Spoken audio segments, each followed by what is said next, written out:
Hello and welcome back everyone to Edument Academy. आज हम लोग अधिनियम की अगली क्लास में देखने वाले हैं घरेलू हिंसा संरक्षण अधिनियम 2005।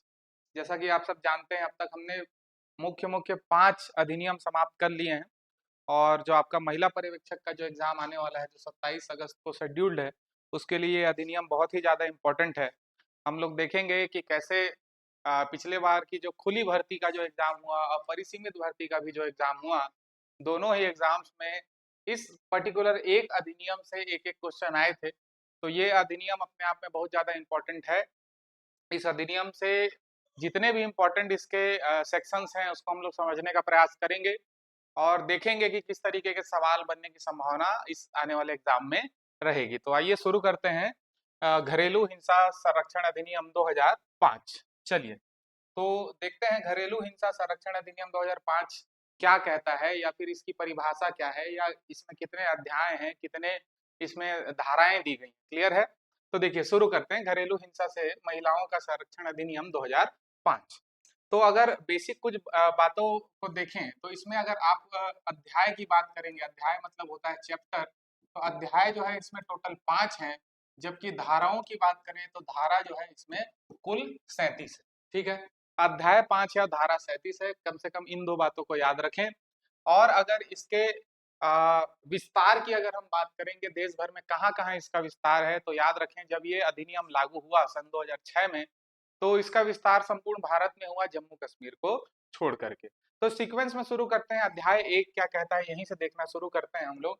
तो अध्याय 1 में हम लोग सबसे पहले देखेंगे, देखिए अध्याय 1 जो है इसके परिचय के बारे में बात करता है। क्लियर है? अध्याय 1 जो है इस अधिनियम का परिचय देता है और परिचय में बेसिक चीजें हम देखेंगे कि आपका जो घरेलू हिंसा संरक्षण अधिनियम है ये लाया किस लिए गया। तो भाई आप सब जानते हैं कि महिलाएं जो होती हैं उनको कई बार डोमेस्टिक वायलेंस, जिसको घरेलू हिंसा के नाम से जानते हैं, ये सहना पड़ता है कई बार। तो इसी से प्रोटेक्शन के लिए, इसी से संरक्षण के लिए हमारी संसद के द्वारा यह अधिनियम लाया गया। तो हम देखते हैं कि इसे अधिनियमित कब किया गया। एक चीज हमको जानना पड़ेगा, इसे अधिनियमित कब किया गया। अधिनियमित कहने का मतलब है कि राष्ट्रपति के द्वारा इस पर हस्ताक्षर कब किया गया। तो याद रखेंगे 13 सितंबर 2006, 13 सितंबर 2006 को इसको अधिनियमित किया गया, है ना। जबकि देश भर में लागू होने की अगर हम बात करें तो लागू हुआ है ये 26 अक्टूबर 2006 को। ठीक है, अधिनियमित किया गया है 13 सितंबर 2006 को, जबकि लागू हुआ है ये आपका अक्टूबर 2006 को, 26 अक्टूबर 2006 को। लागू या विस्तार की बात करें तो ये जम्मू कश्मीर को छोड़ करके पूरे भारत भर में लागू हुआ था और वर्तमान परिदृश्य में ये पूरे देश भर में लागू है, क्योंकि जम्मू कश्मीर से जो उनको स्पेशल जो स्टेट का दर्जा था धारा आर्टिकल 370 के तहत, उसको अब वर्तमान में हटा लिया गया है। तो वर्तमान में तो ये जब पूरे देश भर में लागू है, लेकिन जो आपका क्वेश्चनर जो परीक्षक है जो एग्जाम में पूछता है वो ये पूछता है कि इसको लागू कहाँ किया गया था, तो जम्मू कश्मीर को छोड़ करके। अध्याय की बात करेंगे तो इसमें कुल 5 अध्याय और धाराओं की संख्या कितनी है इसमें, 37। तो आप देखें जो आपका प्रथम अध्याय है ना, जिसमें परिचय की बात की कही गई है, तो उसमें परिचय में यही सारी चीजें दी गई हैं। आपसे पूछेगा कि परिचय या फिर इसका संक्षिप्त नाम, विस्तार और लागू होने की तिथि किसमें दी गई है। तो हम सब जानते हैं, अभी तक हम जो धाराएं पढ़ते आ रहे हैं तो हमेशा ये धारा 1 में ही दी गई होती है। ठीक है, तो धारा 1 में इतनी बातें थी। धारा 2 की तरफ अगर हम चले तो धारा 2 को अगर देखेंगे तो धारा 2 जो है इसमें कई सारे परिभाषाओं की बात करता है। धारा 2 में याद रखें एक बात कि अध्याय 2 में दिया गया है। ठीक है, तो अध्याय 2 अब शुरू करेंगे, जिसमें आप देखेंगे धारा 2 मुख्य है। धारा 2 में हम देखेंगे बहुत सारी परिभाषाएं दी। ठीक है, तो परिभाषाओं में देखेंगे मुख्य मुख्य परिभाषाएं किसको इसमें परिभाषित किया गया है। तो सबसे पहला जो परिभाषा है वो है व्यथित व्यक्ति का। व्यथित व्यक्ति, व्यथित व्यक्ति कहने का तात्पर्य है वो व्यक्ति जिसके साथ में घरेलू हिंसा हुई हो। याद रखेंगे घरेलू हिंसा हमेशा एक महिला के साथ ही होगा। ठीक है, तो व्यथित व्यक्ति अर्थात जिसके साथ हिंसा हुई हो, और ये हमेशा क्या होगी, एक महिला होगी। ठीक है, व्यथित व्यक्ति क्लियर हुआ। दूसरा हम देखेंगे प्रत्यर्थी। ठीक है, दूसरा देखेंगे वो है प्रत्यर्थी। पहला तो हमने देख लिया व्यथित व्यक्ति, और दूसरा समझेंगे वो है प्रत्यर्थी। प्रत्यर्थी कहने का मतलब है वो व्यक्ति जिसने घरेलू हिंसा की। ठीक है, व्यथित व्यक्ति का तात्पर्य यह है कि जिसके साथ घरेलू हिंसा हुई हो, और प्रत्यर्थी कहने का तात्पर्य यह है कि जिसने घरेलू हिंसा की हो। याद रखेंगे प्रत्यर्थी हमेशा पुरुष होगा, जबकि व्यथित जो व्यक्ति है इस अधिनियम के अनुसार वो एक हमेशा एक महिला हो। ठीक है, ये दोनों चीजों को लेकर के क्लियर रहे। एक और हम परिभाषा देखेंगे वो है साझी गृहस्थी, है ना। एक साथ जो गृहस्थी निभाई जाती है उसको हम साझी गृहस्थी बोलते हैं। साझी गृहस्थी की बात करें तो साझी गृहस्थी जो होगी वो ऐसा घर या ऐसा मकान या ऐसा स्थान जहां पे आप देखेंगे व्यथित व्यक्ति और जो प्रत्यर्थी है दोनों ने एक साथ कभी निवास किया होगा, तो उस जगह को हम क्या बोलेंगे, साझी गृहस्थी। क्लियर है, साझी गृहस्थी जिस घर में वो रहते हैं और जहां मारपीट हुई हो, अर्थात जहां पे प्रत्यर्थी और जहां पे व्यथित व्यक्ति का निवास रहा हो। क्लियर है। चलिए अगला देखेंगे हम घरेलू नातेदारी।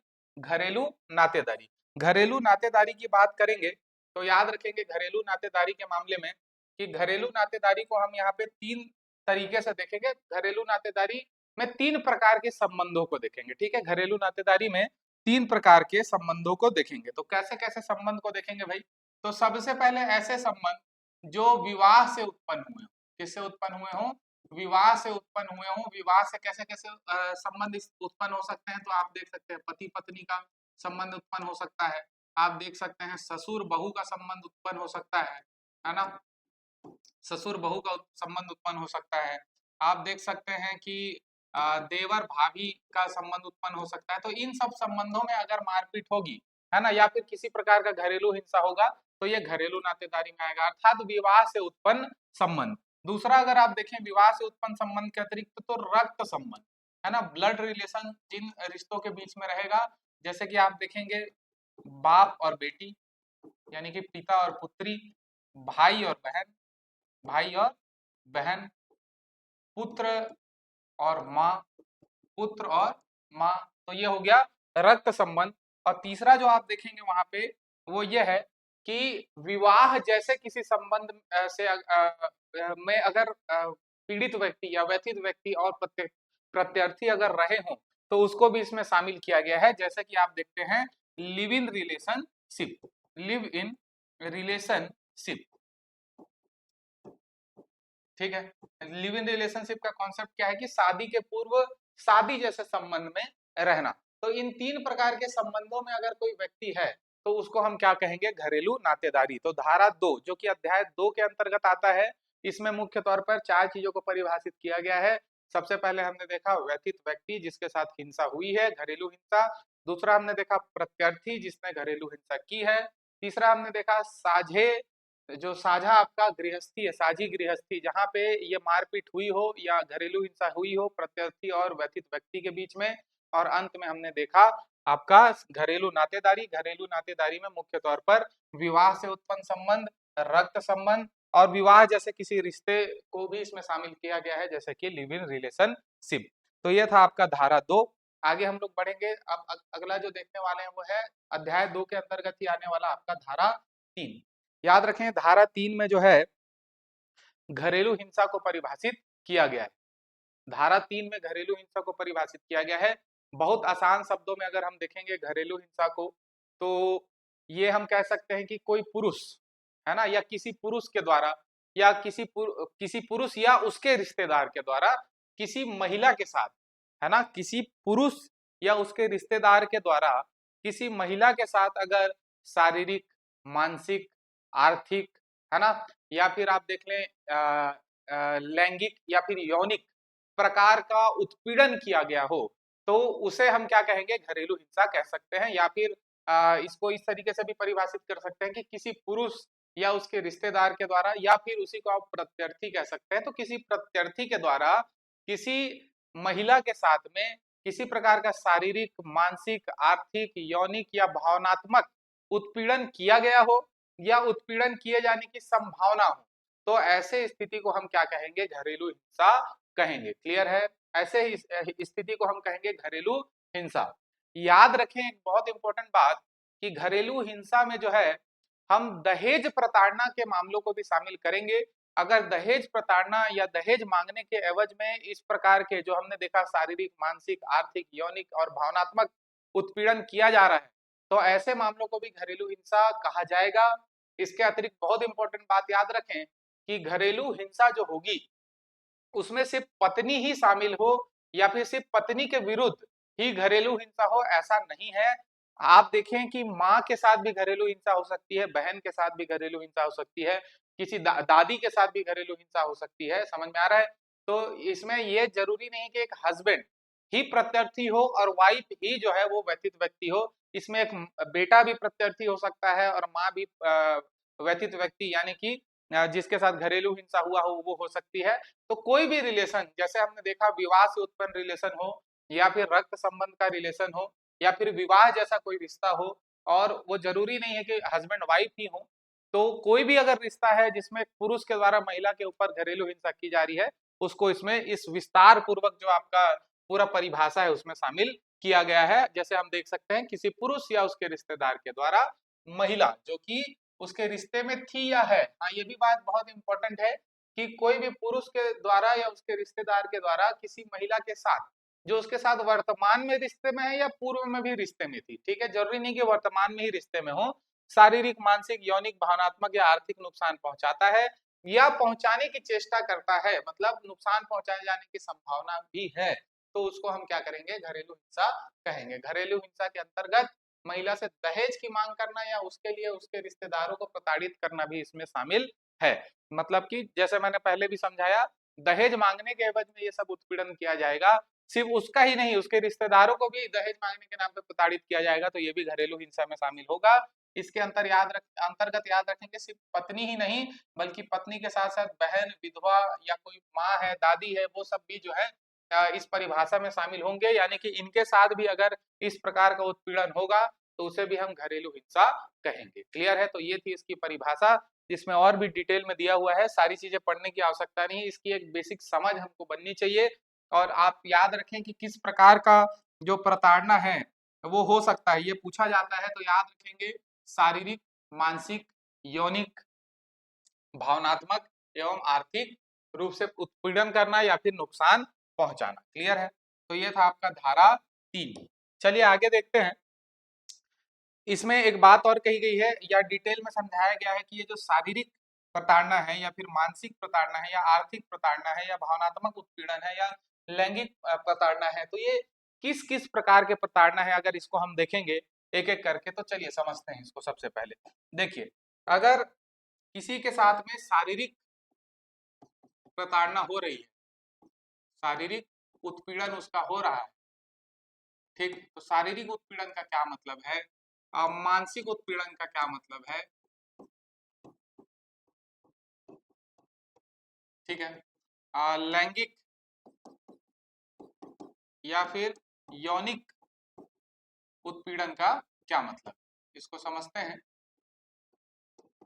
ठीक है, तो देखिए शारीरिक उत्पीड़न का सीधा अर्थ है कि किसी व्यक्ति को चोट पहुंचाना, शारीरिक रूप से चोट पहुंचाना, शारीरिक रूप से उसके साथ में हिंसा करना, या फिर उसके जीवन या उसके स्वास्थ्य को खतरा अगर होता है तो उसको हम क्या कहेंगे, शारीरिक उत्पीड़न, है ना। किसी को चोट पहुंचाना, किसी के साथ मारपीट या हिंसा करना, ठीक, इसके साथ ही उसके स्वास्थ्य स्वास्थ्य या फिर उसके जीवन को अगर खतरा है ना, जीवन को खतरा है, तो इसको हम कौन सी कैटेगरी में रख सकते हैं, तो इसको हम शारीरिक उत्पीड़न की कैटेगरी में रखें। दूसरा अगर हम देखें मानसिक रूप से कैसे किस प्रकार से उत्पीड़न किया जाएगा किसी का, तो मानसिक उत्पीड़न में अगर आप देखेंगे तो आप देख पाएंगे कि महिला को अपमानित करना, महिला को हीन समझना, उसे बात बात पे नीचा दिखाना। जैसे आप महिला को बार बार आप समझ सकते हैं, मान लो कोई हस्बैंड अपनी वाइफ को लुक के नाम पर बार बार प्रताड़ित कर रहा है, या फिर वो जिस सोशल बैकग्राउंड से आती है, जिस जैसी सामाजिक पृष्ठभूमि से आती है, जैसे आर्थिक पृष्ठभूमि से आती है, उस आधार पर उसको हीन हीन भरी नजरों से देख रहा है, या फिर उसको बार बार नीचा दिखाने का प्रयास कर रहा है, अगर वो किसी प्रकार से आर्थिक रूप से कमजोर है, या फिर मान लीजिए विकलांग है, या फिर और ऐसी कोई परिस्थिति है, तो अगर उसको आप देखें, अगर बार बार आप किसी भी चीज के लिए उसको अपमानित कर रहे हैं, है ना, अपमानित कर रहे हैं या फिर उसको नीचा दिखा रहे हैं,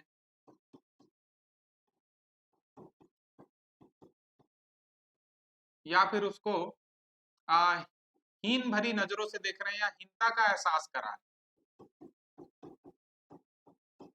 तो इन सब को क्या कहा जाएगा भाई, इन सबको मानसिक उत्पीड़न की श्रेणी में रखा जाएगा। तीसरा अगर हम देखें जो है आपका लैंगिक या यौनिक उत्पीड़न, तो इसमें समझें किसी पुरुष के द्वारा, है ना, किसी पुरुष के द्वारा महिला के साथ, किसी पुरुष के द्वारा महिला के साथ ऐसा यौनिक व्यवहार, ऐसा यौनिक व्यवहार जो उसे चोट पहुंचाए, चोट पहुंचाए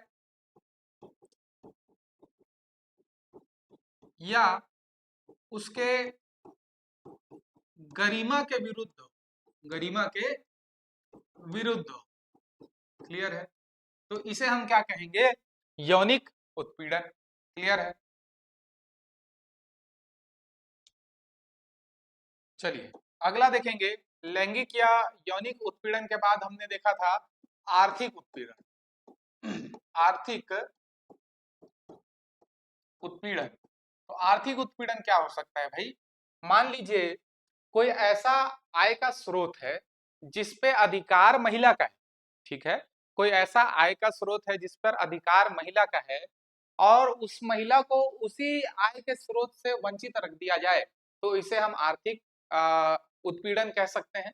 या फिर महिला के लिए जो बहुत आवश्यक या अति आवश्यक जो आर्थिक स्रोत हैं जिसके बिना उसका सर्वाइवल मुश्किल है और उसको भी अगर महिला को देने से उसको वंचित रख दिया जाए, इसको आर्थिक उत्पीड़न कहा जाएगा। अर्थात जैसे महिला कोई नौकरी कर रही है और उसकी सैलरी आती है जिससे वो अपना जीवन यापन करती है, परंतु क्या कर रहा है, हस्बैंड क्या कर रहा है, सारी सैलरी ले रहा है और उसको कोई भी पैसा नहीं दे रहा है, ठीक है। इसी प्रकार मान लो महिला के नाम पे कोई प्रॉपर्टी है, उससे कोई किराया आता है मान लो, उससे उसका जीवन यापन होता है, परंतु हस्बैंड क्या कर रहा है या फिर उसके साथ जो पुरुष रिश्तेदार है जो भी, वो क्या कर रहा है, वो सारा पैसा वो खुद रख ले रहा है और उसको लड़की को जो है कोई पैसा नहीं दे रहा है। या फिर लड़की की कोई संपत्ति है, लड़की के की कोई प्रॉपर्टी है और उसको उसकी बिना जानकारी के या बिना सहमति के बेच दे रहा है ना, हस्तांतरण कर दे रहा है, तो ये सारी चीजें क्या कहलाएंगी, आपका आर्थिक उत्पीड़न। समझ में आया होगा उम्मीद करता हूं। आर्थिक उत्पीड़न महिला को किसी वित्तीय साधन जिसकी वह हकदार है उससे वंचित करना, क्लियर है। तो ये चार चीजें थी। इसके अलावा अगर हम देखें भावनात्मक उत्पीड़न किस प्रकार का होता है, इसको भी मैं एक बार समझा देता हूँ। आर्थिक उत्पीड़न समझ में आ गया होगा, है ना, ऐसा आय का स्रोत, ऐसा आय का स्रोत, ठीक, जिस पर महिला का अधिकार है, महिला का अधिकार है, परंतु उससे उसे वंचित रखना, क्लियर है। इसके अलावा अगर हम देखें भावनात्मक उत्पीड़न किस प्रकार का हो सकता है, तो भावनात्मक उत्पीड़न को भी थोड़ा सा समझ लेते हैं। भावनात्मक उत्पीड़न की अगर बात करेगा,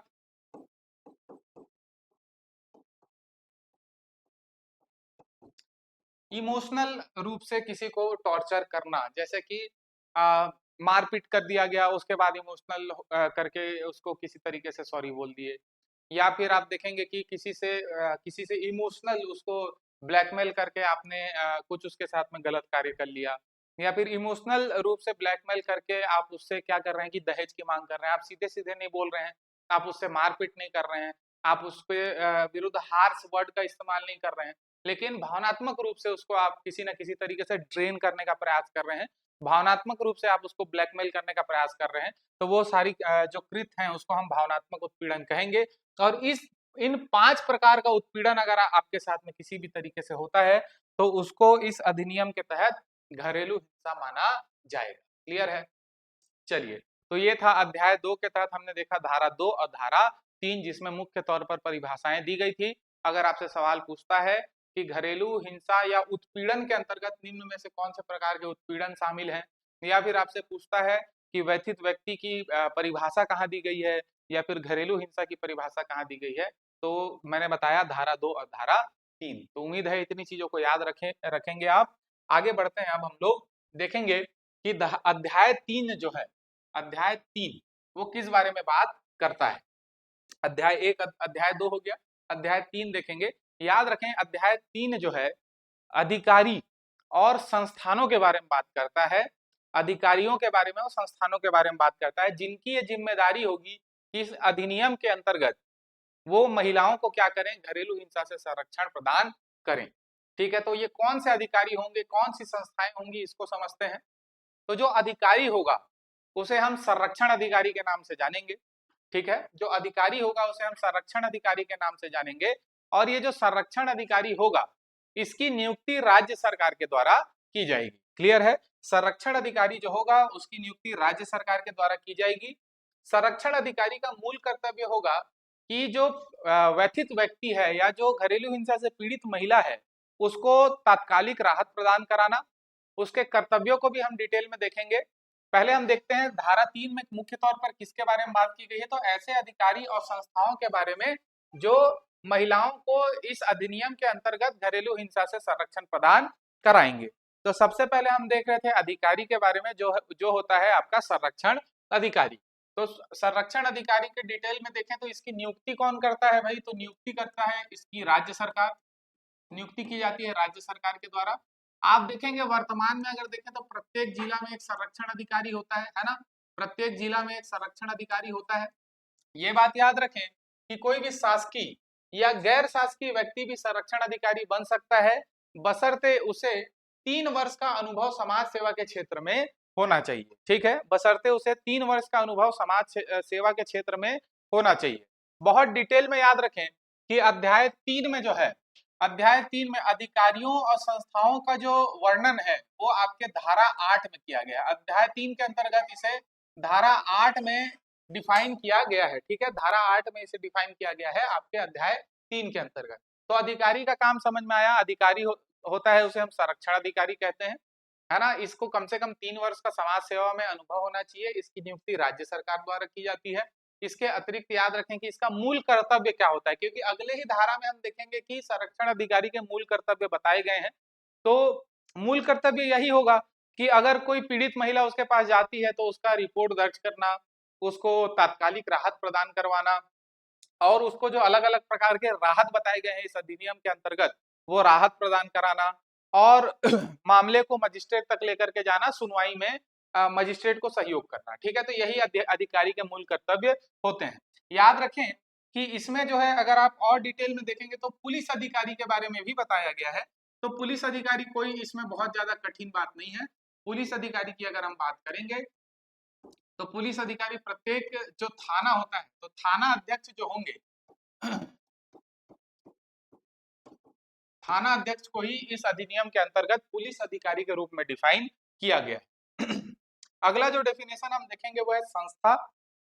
तो संस्था जो होगी उसे इस अधिनियम के अंतर्गत सेवा प्रदाता कहा गया है, यानी कि सर्विस प्रोवाइडर कहा गया है। तो किस प्रकार का सेवा प्रदान करेंगे या किस प्रकार की सर्विस प्रदान करेंगे, तो इसमें याद रखें, देखिए जो संरक्षण अधिकारी होगा वो किसी पीड़ित महिला का रिपोर्ट दर्ज कर लेगा, वो किसी पीड़ित महिला को तात्कालिक राहत दिलाएगा। लेकिन कैसे राहत दिलाएगा, तो राहत दिलाने के लिए उसे किसी न किसी एक संस्थान की आवश्यकता होगी, और वही संस्थान निकल करके आता है कोई एनजीओ या फिर कोई स्वयं सेवी संस्थान। समझ में आ रहा है, सेल्फ हेल्प ग्रुप या फिर आप देखेंगे कोई एनजीओ। तो याद रखें सबसे पहली बात तो ये कि कोई एनजीओ या कोई स्वयंसेवी संस्थान जो पिछले 3 वर्षों से महिला सशक्तिकरण या फिर ऐसे मामलों को लेकर के अपने आप को रजिस्टर करके रखी है, उसे राज्य सरकार के द्वारा सेवा प्रदाता या सर्विस प्रोवाइडर के रूप में मान्यता प्रदान की जा सकती है।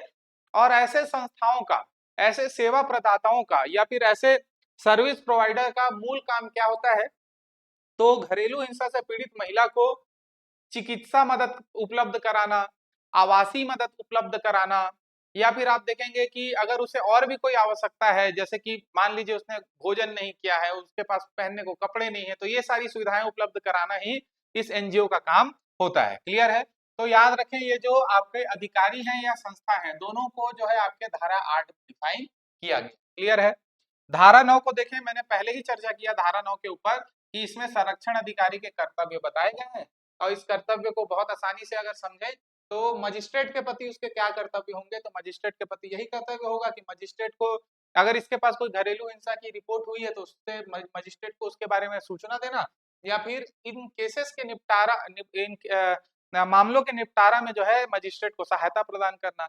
महिला के प्रति उसकी क्या कर्तव्य होगा, तो इसको याद रखें, व्यथित महिला के प्रति क्या कर्तव्य होगा। तो एक तो होता है DIR दर्ज करना, न्याय के लिए आवेदन करवाना। न्याय के लिए आवेदन किसके पास किया जाएगा, तो मजिस्ट्रेट के पास किया जाएगा, ठीक है। यही DIR जो होता है, यही यहाँ पे आप समझ लें, जैसे आप थाना जाते हैं तो वहां FIR दर्ज होता है, तो इस मामले में जो है आप देखेंगे कि DIR दर्ज होता है। DIR क्या होता है मैं बताऊंगा।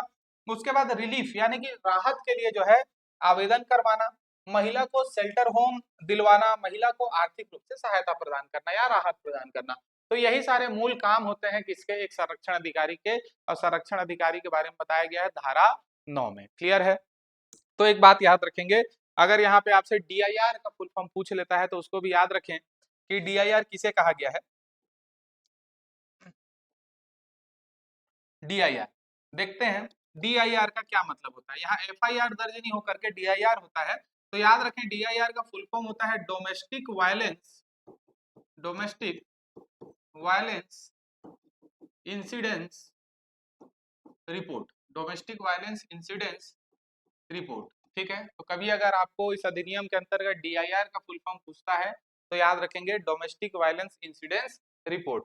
तो इस तरीके से आपका धारा 8 और धारा 9 भी समाप्त होता है। चलें आगे बढ़ते हैं।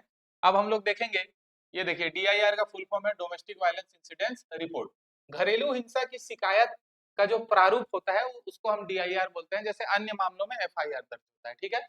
याद रखेंगे जो DIR होगा, जैसे आप सामान्य केसेस में थाना जाते हैं और FIR दर्ज कराते हैं, तो यहाँ पे एक लाइन लिखा हुआ है कि महिला या उसके वकील द्वारा ये नहीं भरा जाएगा। DIR संरक्षण अधिकारी या सेवा प्रदाता कोई भी भर सकता है। इसका मतलब है जब आप रिपोर्ट दर्ज कराने जाते हैं थाने में तो आप FIR स्वयं तो नहीं लिखते हैं। FIR भरने का काम कौन करते हैं, पुलिस अधिकारी। बस वही बताया गया कि DIR ना तो महिला भरेगी ना तो उसका वकील भरेगा। FIR आपका वकील थोड़ी करता है, आपका वकील लिख करके थोड़ी देता है, वो तो थाने वाले उसको रिपोर्ट को दर्ज करते हैं। तो उसी प्रकार DIR जो है संरक्षण अधिकारी या जो सेवा प्रदाता है वो। क्लियर है। और DIR बहुत ज्यादा आवश्यक होता है, जैसे ही आप रिलीफ का आवेदन लगाते हैं, रिलीफ एप्लीकेशन लगाते हैं मजिस्ट्रेट के पास, तो याद रखें उस मामले में DIR का होना बहुत ज्यादा आवश्यक है। एक बात याद रखें कि इसमें महिला जो है किसको किसको अप्रोच कर सकती है, आगे हम लोग चर्चा करेंगे। तो महिला अगर घरेलू हिंसा से पीड़ित कोई महिला है तो याद रखेंगे वो 2-3 जगह अप्रोच कर सकती है। सबसे पहला तो संरक्षण अधिकारी को के पास हो जाएगी, है ना, संरक्षण अधिकारी। लेकिन बहुत सारे मामलों में संरक्षण अधिकारी के बारे में जानकारी नहीं होता है तो वो चली जाती है पुलिस के पास, ठीक है, यहाँ भी जा सकते हैं। तीसरा वो जा सकती है सेवा प्रदाता के पास, सर्विस प्रोवाइडर के पास। और एक बात ये भी याद रखें कि वो सीधा सीधा मजिस्ट्रेट के पास भी जा सकती है, ठीक, मजिस्ट्रेट के पास भी जा सकती है। याद रखें संरक्षण अधिकारी के पास गई DIR लिखा जाएगा, सेवा प्रदाता के पास गई DIR लिखा जाएगा, पुलिस के पास गई DIR लिखा जाएगा। लेकिन मजिस्ट्रेट के पास अगर हो जाएगी तो मजिस्ट्रेट सीधा सुनवाई करता है, लेकिन मजिस्ट्रेट भी फिर किसको आदेशित करेगा, संरक्षण अधिकारी को, कि देखिए इस मामले में DIR दर्ज कीजिए, फिर हम लोग सुनवाई शुरू करेंगे। इस मामले में एक बात और याद रखें कि मजिस्ट्रेट को यह भी पावर है कि वो स्वयं से, आप देखें कि सुमोटो लेकर के इस मामले की सुनवाई कर सकता है, ठीक है, स्वयं से ही वो कार्यवाही कर सकता है अगर वो ऐसे घरेलू हिंसा होता हुआ देख रहा है। क्लियर है। तो इस बात को याद रखेंगे। इसमें एक दो चीजें और समझते हैं कि न्यायालयीन प्रक्रिया क्या होती है, कि न्यायालय की प्रक्रिया जो होगी वो किस प्रकार की होगी, देखते हैं।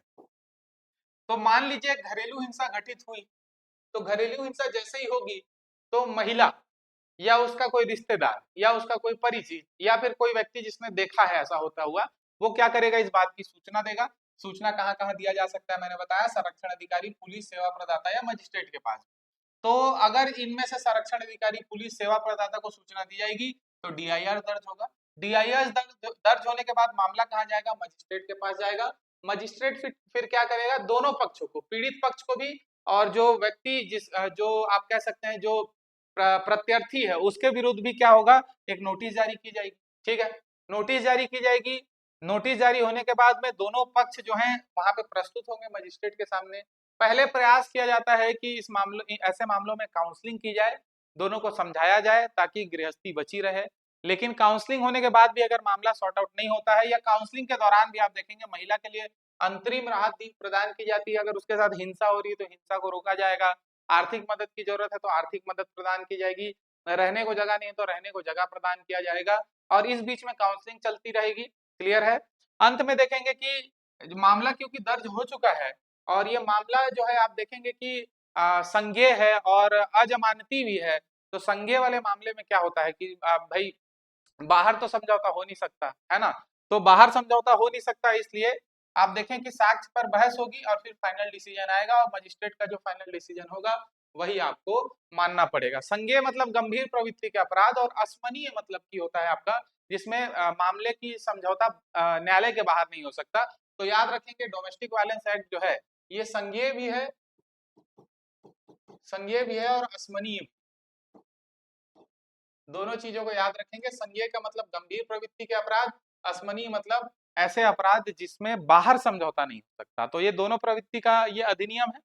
ठीक, यह अधिनियम यह भी कहता है कि पूरी न्यायिक प्रक्रिया, बहुत इंपॉर्टेंट लाइन बताने जा रहा हूं ना, पूरी जो न्यायिक प्रक्रिया है समझिए। सबसे पहले मजिस्ट्रेट को जैसे ही घरेलू हिंसा की सूचना दी जाती है तो सूचना दिए जाने के मात्र 3 दिन के भीतर वो सुनवाई का एक तिथि घोषित करता है। तो पहले तो ये याद रखें कि आवेदन मिलने के 3 दिन के पश्चात जज या मजिस्ट्रेट जो है सुनवाई की तिथि बताते हैं, और याद रखेंगे आवेदन प्रस्तुत होने के 60 दिन के भीतर जो है, 60 दिन के भीतर इस मामले की सुनवाई पूरी हो जानी चाहिए। घरेलू हिंसा के मामले की सुनवाई पूरी हो जानी चाहिए। तो यहाँ से क्वेश्चन पूछने की संभावना है कि कितने दिन के भीतर तिथि बताई जाती है, सुनवाई की तिथि बताई जाती है, तो 3 दिन के भीतर, और कितने दिन के भीतर जो है इस मामले की सुनवाई हो जानी चाहिए, तो 60 दिन के भीतर। क्लियर है। तो ये कुछ फैक्ट्स थे आपके इस अधिनियम से संबंधित। आगे बढ़ेंगे कि अब देखेंगे कि शिकायत कौन कर सकता है या शिकायत कब की जाती है। तो शिकायत कौन करेगा भाई, एक तो पीड़ित व्यक्ति कर सकता है, दूसरा पीड़ित व्यक्ति का कोई रिश्तेदार कर सकता है, तीसरा कोई भी व्यक्ति कर सकता है। जरूरी नहीं है कि वो पीड़ित व्यक्ति ही हो या उसका कोई रिश्तेदार ही हो। समझ में आ रहा है। जिसको लग रहा है कि यहाँ घरेलू हिंसा हो रही है वो जाके इस बारे में शिकायत कर सकता है। तो कोई भी कर सकता है, चाहे वह पीड़ित महिला हो या उससे संबंधित हो या संबंधित नहीं भी हो। क्लियर है। जरूरी थोड़ी है कि जिसके साथ घरेलू हिंसा हुई हो वही बाहर जाए। कई बार तो महिलाओं को बाहर ही नहीं जाने दिया जाता, कमरों में बंद करके रखा जाता है, तो वो कैसे शिकायत करेगी। उनके रिश्तेदारों के इस बाबत जानकारी नहीं होती, या फिर कई बार रिश्तेदारों को जानकारी होती है। तो आप समझते हैं कि पितृसत्तात्मक समाज है हमारा, और कई बार महिला पक्ष जो है इतना मजबूर हो जाता है कि वो हिंसा होते हुए देखता है, परंतु उसके लिए भी कंप्लेन करना उचित नहीं समझता है, क्योंकि उनको ऐसा लगता है कि घर टूट जाएगा, बेटी घर वापस आ जाएगी, तो ऐसी स्थिति में उसको फिर कौन अपनाएगा या वो कहाँ जाएगी। क्लियर है। तो ऐसे बातों का जवाब है महिलाओं का आर्थिक रूप से सशक्त होना। अगर महिलाएं आर्थिक रूप से अधिक सशक्त होंगी, है ना, और आप देखेंगे कि ज्यादा लिटरेट होंगी, तो इस प्रकार के हिंसा कम से कम नहीं होगी। क्लियर। चलिए अगला देखेंगे कि शिकायत कब की जा सकती है। तो इस बारे में याद रखें कि शिकायत आपके घरेलू हिंसा के दौरान भी की जा सकती है, घरेलू हिंसा होने के बाद भी की जा सकती है, और घरेलू हिंसा होने की अगर आशंका है तब भी की जा सकती है। क्लियर है। ऐसा नहीं है कि घरेलू हिंसा हो रही है और आप देख रहे हैं तो इंतजार करते रहें कि घरेलू हिंसा पूरी हो जाएगी तभी मैं शिकायत करूंगा। ऐसा नहीं है। घरेलू हिंसा होने के दौरान भी आप शिकायत कर सकते हैं। पूरी हो चुकी है, कल कल घट गई है, तो आज भी आप शिकायत कर सकते हैं। या फिर अगर आपको लग रहा है बार बार कि ऐसा हो सकता है, ऐसी होने की आशंका है, तब भी आप शिकायत कर सकते हैं। क्लियर है। पीड़ित महिला के बारे में देखें तो पीड़ित महिला सबसे पहले कहाँ जाती है, आप अब तक आपको पता चल गया है, संरक्षण अधिकारी, पुलिस या सेवा प्रदाता के पास जाती है, और वे उसको लेकर के कहाँ जाते हैं, मजिस्ट्रेट के पास जाते हैं। क्लियर है। और चाहे तो वो सीधे मजिस्ट्रेट के पास भी जा सकती है, मैंने बताया। अगर मजिस्ट्रेट के पास डायरेक्ट जाती है तो मजिस्ट्रेट क्या करेगा, संरक्षण अधिकारी या सेवा प्रदाता को DIR आदेश दर्ज करके उसके समक्ष प्रस्तुत करने की बात कहेगा। इस बारे में हम लोगों ने चर्चा कर ली है।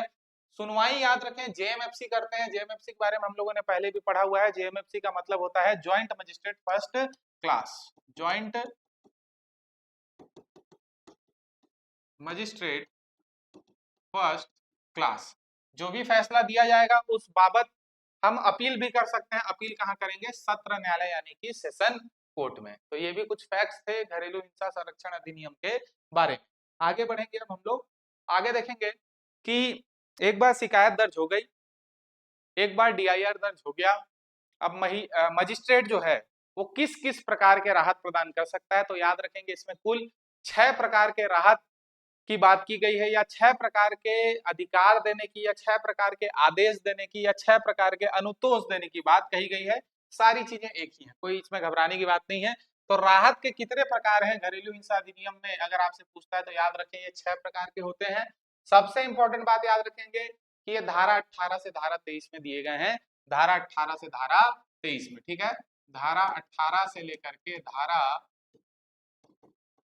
23 तक ये दिए गए हैं कि भाई कितने प्रकार के राहत, तो याद रखें कितने प्रकार के राहत, 6 प्रकार के राहत।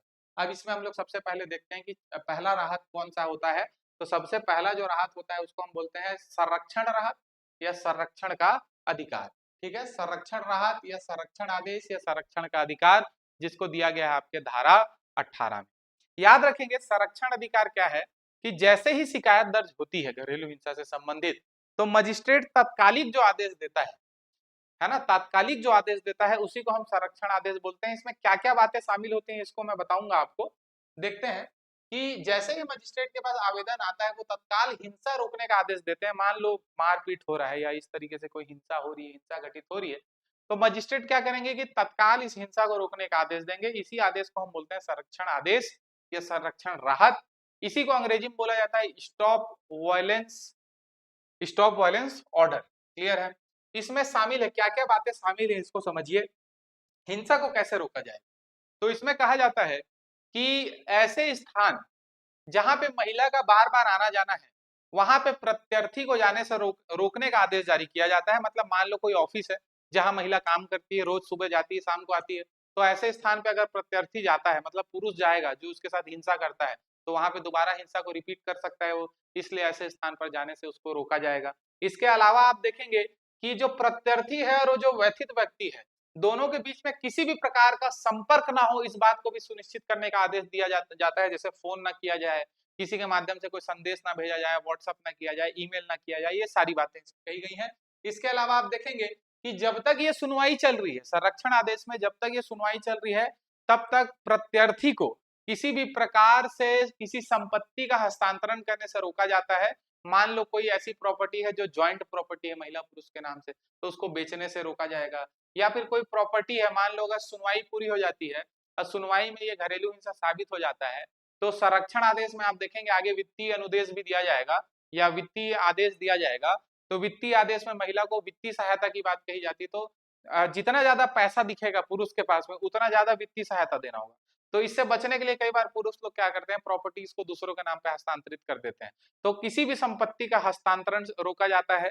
बैंक खातों का संचालन भी रोक दिया जाता है। मान लो कि ज्वाइंट अकाउंट है या महिला का अकाउंट पुरुष के कंट्रोल में है, तो ऐसे अकाउंट को ऑपरेट करने से भी प्रत्यर्थी को रोका जाएगा। तो ये सारी बातें कही गई है संरक्षण राहत या संरक्षण आदेश में जो धारा 18 में दिया गया है। क्लियर है।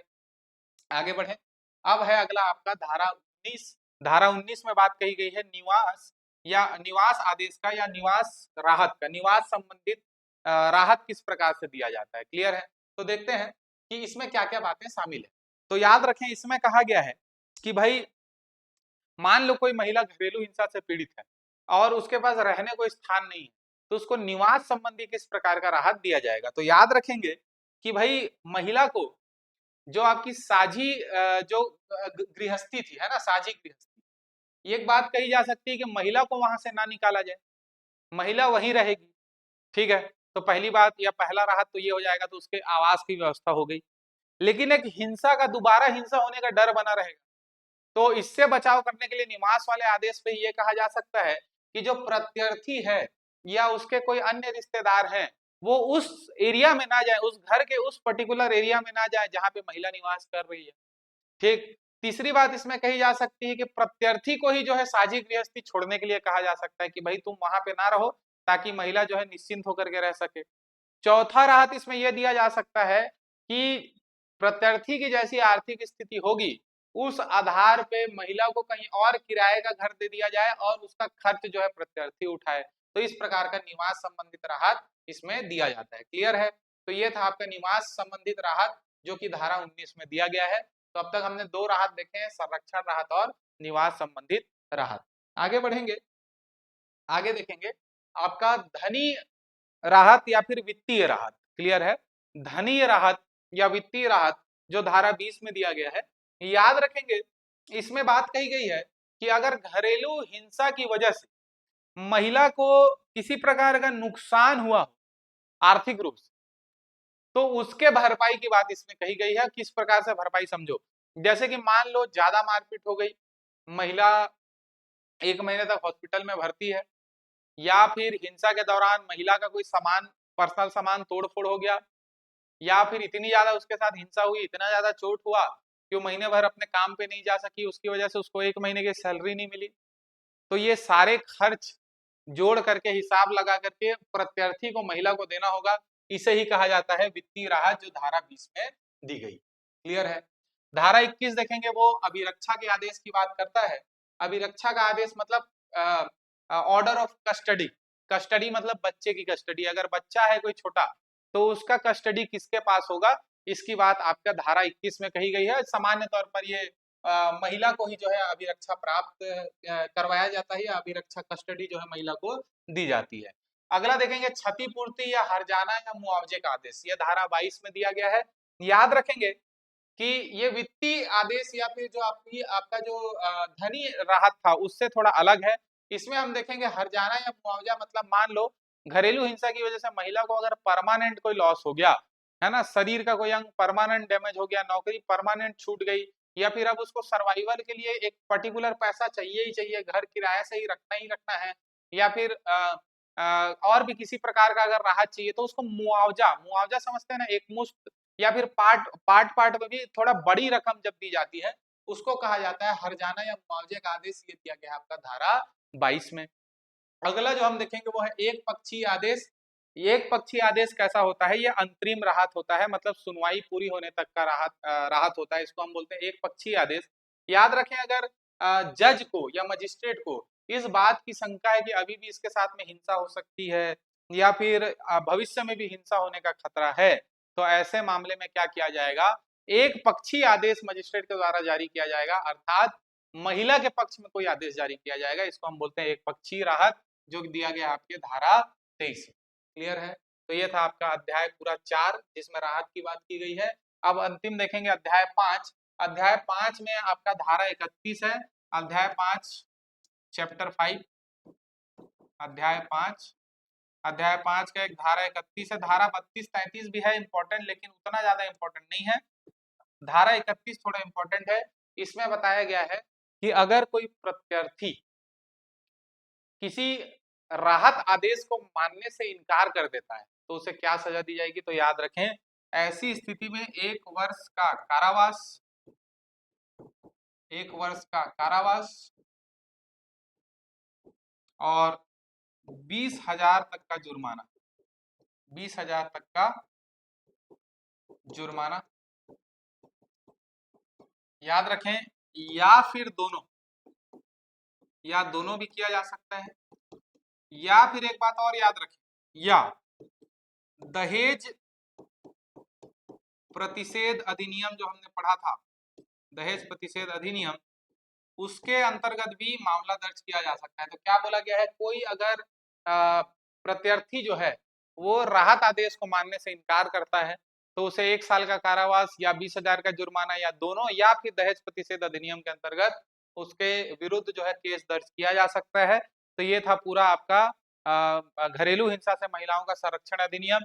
इसमें एक बात और याद रखेंगे कि ये लागू 2006 में हुआ, 26 अक्टूबर 2006। तो ये एक सवाल कई बार पूछता है कि ये गणतंत्रता के कौन से वर्ष में लागू हुआ, तो याद रखेंगे 57वें वर्ष, 57वें वर्ष। क्लियर है। तो उम्मीद करता हूं इतने में से आपके सारे सवाल बन जाएंगे, और इससे ज्यादा आपको देखने की आवश्यकता नहीं पड़ेगी। कुछ क्वेश्चंस हैं जो पिछले बार आए थे, उसको अगर हम लोग देखें तो क्वेश्चन का नेचर आपको समझ में आएंगे।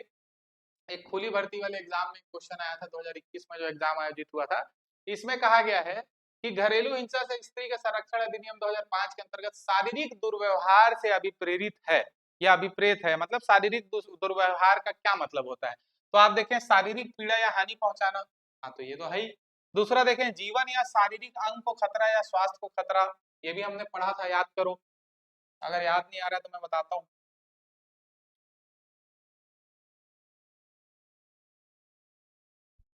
ये देखिए, शारीरिक उत्पीड़न, शारीरिक पीड़ा या हानि, उसके जीवन या स्वास्थ्य को खतरा। समझ में आया। तो इसी बारे में बात कर रहा है वहां पे। तो दूसरा जो ऑप्शन है वो है जीवन या शारीरिक अंग को खतरा, श्वास को खतरा, प्रहार, आपराधिक भय या आपराधिक बल। और चौथा ऑप्शन था उपरोक्त सभी। तो याद रखें, ऐसे कई बार क्वेश्चन में एग्जैक्ट सेम वर्ड नहीं भी आएगा आपने जो पढ़ा है, लेकिन वहां पे कॉमन सेंस का इस्तेमाल करना, और ये ऑब्वियसली ये समझ में आ रहा है कि इसका आंसर हो जाएगा उपरोक्त सभी। परिसीमित भर्ती में एक क्वेश्चन आया, परिसीमित भर्ती में बहुत ही सिंपल क्वेश्चन आया कि घरेलू हिंसा से स्त्री का संरक्षण अधिनियम के अंतर्गत घरेलू हिंसा में क्या शामिल है। तो शारीरिक दुर्व्यवहार बिल्कुल शामिल है, यौन दुर्व्यवहार बिल्कुल शामिल है, आर्थिक दुर्व्यवहार बिल्कुल शामिल है। तो एबीसी तीनों ही हो जाएगा इसका आंसर, अर्थात उपरोक्त सभी। ठीक है, दो क्वेश्चन और है जिसको हम प्रैक्टिस कर लेते हैं कि घरेलू हिंसा संरक्षण अधिनियम 2005 के तहत अनुतोष प्राप्त करने हेतु आवेदन कहाँ प्रस्तुत किया जा सकता है। अनुतोष मतलब कि राहत प्राप्त करने का आवेदन कहाँ प्रस्तुत किया जा सकता है। घरेलू हिंसा से पीड़ित महिला के बारे में हमने चर्चा किया कि सबसे पहले वो कहाँ आएगी। तो याद रखें, सबसे पहले वो जाती है संरक्षण अधिकारी, पुलिस या सेवा प्रदाता के पास। तो वो उसको राहत थोड़े ना प्रदान करते हैं, राहत का आदेश के लिए वो फिर आगे जाते हैं मजिस्ट्रेट के पास। तो इस संबंधित कोई आवेदन जो है वो कहाँ प्रस्तुत किया जाएगा, तो मजिस्ट्रेट को प्रस्तुत किया जाएगा। याद रखें, अगला क्वेश्चन देख लेते हैं, घरेलू हिंसा के प्रावधान अनुसार मजिस्ट्रेट कौन सा आदेश जारी कर सकता है। तो सबसे पहले हमने देखा 6 प्रकार के आदेश होते हैं। संरक्षण आदेश बिल्कुल जारी किया जा सकता है धारा 18 के तहत, निवास का आदेश धारा 19 के तहत, आर्थिक आदेश निवास 20 के तहत, अभिरक्षा 21 के तहत, है ना, क्षतिपूर्ति 22 के तहत, और एक और हमने देखा था 23 में। तो ये सारे ही आंसर हो जाएंगे, अर्थात इसका भी आंसर हो जाएगा आपका उपरोक्त सभी। तो ऐसे ही आसान सवाल आते हैं, कुछ और एमसीक्यूज आप प्रैक्टिस करने का प्रयास करें, और इसको अगर आपको थोड़ा कठिन लगा हो तो एक बार और रिवाइज कर लें। वैसे उम्मीद करता हूँ इतने में से आपके सारे क्वेश्चन बन जाएंगे। बहुत जल्द मिलते हैं अगले अधिनियम में, तब तक अपना ख्याल रखें। कुछ और अगर हमको इम्प्रूव करने की आवश्यकता है तो जरूर अपने फीडबैक दें वीडियो के कमेंट बॉक्स में। तो अगले वीडियो में मिलते हैं, तब तक के लिए धन्यवाद।